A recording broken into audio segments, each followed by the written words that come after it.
Ya. Assalamualaikum warahmatullahi wabarakatuh.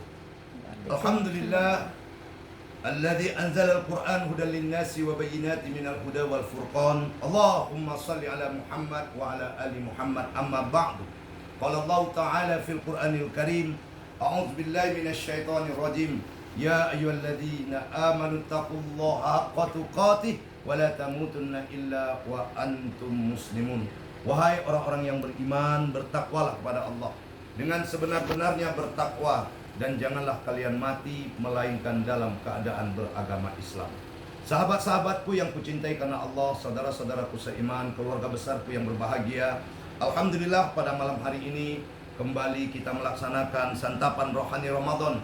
Setelah lebih kurang 1 pekan lamanya kita tidak mengadakan karena kita kemalangan kematian ayah kita. Semoga Allah Subhanahu wa Ta'ala mengabulkan semua doa-doa kita. Amin. Sehingga almarhum ditempatkan di tempat yang sebaik-baiknya. Amin. Berselawat kita kepada Nabi kita Muhammad sallallahu alaihi wasallam. Allahumma shalli ala Muhammad wa ala ali Muhammad. Sahabat-sahabatku sekalian, anak-anakku yang berbahagia, di negeri kita malam 17 Ramadan ini disebut dengan malam nuzul Al-Quran, malam turunnya Al-Quran. Al-Quranul Karim diturunkan oleh Allah Subhanahu wa Ta'ala melalui 3 tahap. Tahap yang pertama, Allah turunkan ke Lauhul Mahfuz.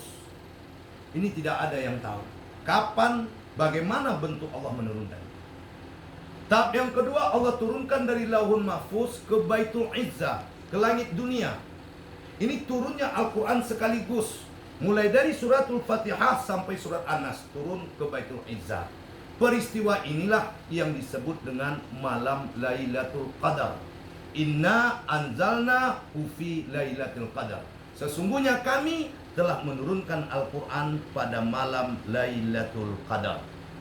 Dan tahap yang ketiga, turunnya Al-Quran itu dari Baitul Izzah ke dunia kepada Nabi Muhammad SAW melalui perantaraan malaikat Jibril. Peristiwa inilah yang disebut dengan peristiwa turunnya Al-Quran pada malam 17 Ramadan, ditandai dengan surat Iqra, surat Al-Alaq, mulai dari ayat 1 sampai ayat yang kelima. Sahabat-sahabatku, anak-anakku yang berbahagia, apa itu Al-Quran? Al-Quran adalah suatu kitab yang diturunkan oleh Allah Subhanahu wa Ta'ala kepada Nabi Muhammad SAW dengan berbahasa Arab melalui perantaraan malaikat Jibril, dan menjadi ibadah bagi orang yang membacanya. Sekali lagi kita garis bawahi, menjadi ibadah bagi orang yang membacanya. Nah, oleh karenanya perlu kita maklumi, perlu kita sadari bahwasanya kita punya kewajiban terhadap Al-Quran ini. Kita tidak boleh menjadikan Al-Quran ini sebagai barang keramat. Tak boleh menjadikan Al-Quran ini sebagai alat untuk menakuti setan. Tak boleh. Kita punya tanggung jawab dengan Al-Quran ini, terutama kita membacanya.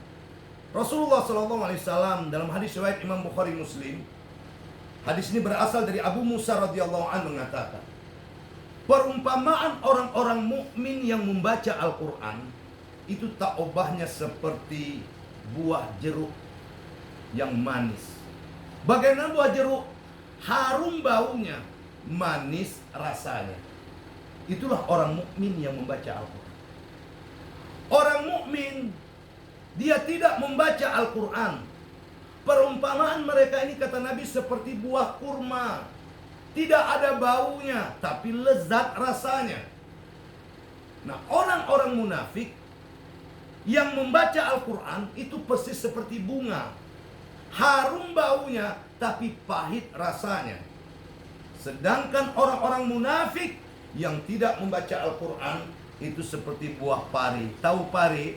Bahasa kitanya prio. Baunya tak sedap, rasanya pun pahit. Nah, dapat kita ambil kesimpulan, ternyata Al-Quran ini adalah sebagai parfum bagi kita orang-orang yang beriman. Oleh karenanya, ketika datang nuzul Quran, kita wajib mengintrospeksi diri kita. Hasibu anfusakum qabla an tuhasabu. Kita periksa sebelum kita diperiksa. Kata Sayyidina Umar, Sudah sejauh mana kita berinteraksi dengan Al-Quran ini?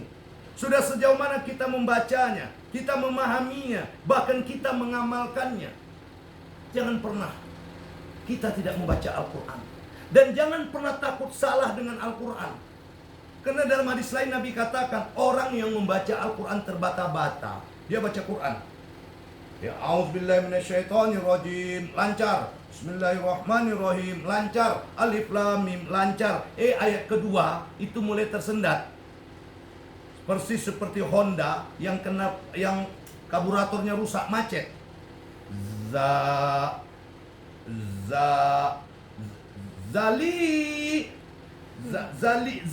Zalikal. Orang yang membaca Al-Quran seperti ini dapat 2 pahala loh. Pahala apa? Pahala membaca dan pahala belajar membaca. Jangan takut salah, tapi bacalah manistatotum, semampu kita. Namun kita tetap harus belajar.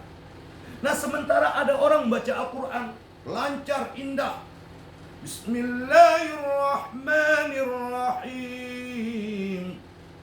Fabi'ayyi ala'i rabbikuma tukadziban. Ini istimewa lagi. Bagaimana istimewanya? Dia di hari kiamat disambut oleh para malaikat-malaikat Allah sebagai keluarganya. Masya Allah. Makanya Nabi mengatakan, Iqra'ul Quran, baca Quran. Untuk apa? Yati yaumal kiamah, nanti dia akan datang dari kiamat sebagai sahabat kita, memberi syafaat kepada kita. Semakin banyak kita membaca Al-Quran, maka semakin banyak teman-teman kita. Saudaraku, masih ada 13 hari lagi Ramadan ini. Mari sama-sama kita berinteraksi terus dengan Al-Quran. Begitu juga keluar dari Ramadan nanti.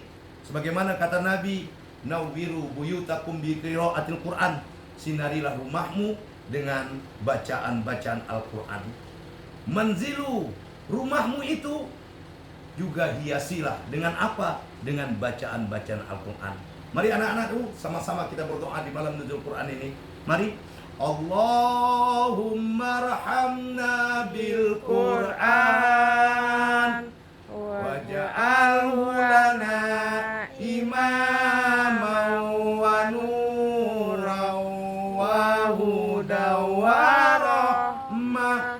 Allahumma dzakirna minhu ma nasina wa 'allimna minhu ma jahilna warzuqna tilawatahu ana al-laili wa ana an-nahar waj'alhu lana hujjatan ya rabbal alamin. Semoga bermanfaat. Subhanakallahumma wa bihamdika, asyhadu an la ilaha illa anta, astaghfiruka wa atubu ilaik. Assalamualaikum warahmatullahi wabarakatuh.